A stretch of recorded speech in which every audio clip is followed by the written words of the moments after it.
नमस्कार, मी वर्षा भस्मारे. मुंबई आउटलुक मध्ये आपल्या सगळ्यांचं स्वागत.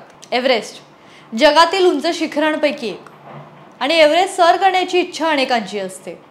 खरं तर हिला इच्छा म्हणावी की महत्त्वाकांक्षा असाही प्रश्न निर्माण होतो. माउंट एव्हरेस्ट सर करण्याचा प्रयत्न करणाऱ्या प्रत्येकालाच हे जमतं असं नाहीये. काही लोक या बर्फातच कायमचे गाडले जातात. ग्रीन बूट प्रमाणे काही लोकांना यशस्वी होऊनही यशाचा आनंद साजरा करण्याची संधी मिळत नाही.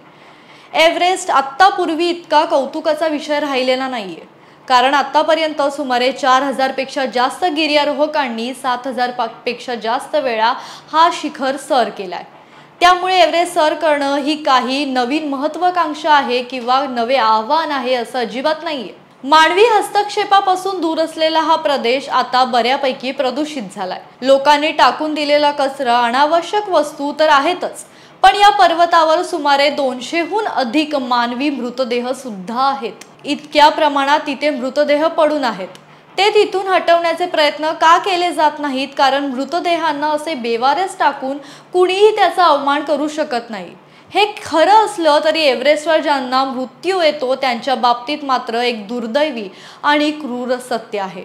यामागची कारणे नेमकी काय आहेत ते आपण आज जाणून घेऊया. सध्या तरी एव्हरेस्टवर असे किती मृतदेह पडून आहेत याचा नेमका आणि अचूक आकडा कुणालाही सांगता येत नसला तरी किमान 200हून अधिक मृतदेह तिथे असावेत असा अंदाज तज्ज्ञांकडून व्यक्त केला जातोय.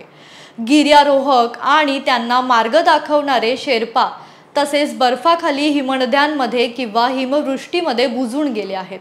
कधी कधी त्यांच्या मृत शरीरावरील बर्फ थोडासा इकडे तिकडे सरकतो आणि त्यांचा एखादा अवयव तेवढा दृष्टीस पडतो. अनेक जण तर अगदी गाढ विश्रांती घेत असल्यासारखे दिसतात. अनेकांचे मृतदेह म्हणजे वाटेवरील मौलाचे दगड बनले आहेत.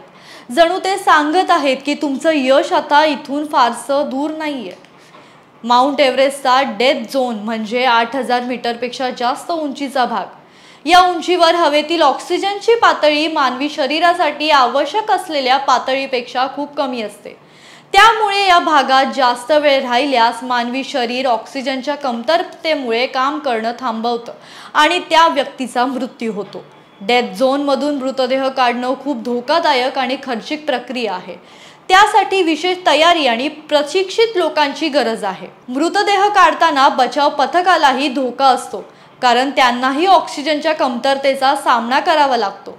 डेथ झोनमध्ये हवामान अत्यंत धोकादायक आणि बदलणारं असतं, ज्यामुळे मृतदेह काढणं कठीणच असतं. जसे जसे तापमान वाढते आणि बर्फ वितळतो तसे तसे हरवलेल्या गिर्यारोहकांचे मृतदेह उघडकीस येतात. शतकभरापूर्वी नोंदणी ठेवण्यास सुरू झाल्यापासून एव्हरेस्टच्या परिसरात 330हून अधिक गिर्यारोहकांचा मृत्यू झाल्याचं निदर्शनास आलंय. यातील अनेक गोठलेले मृतदेह वर्षानुवर्ष पर्वतावरच राहिले आहेत.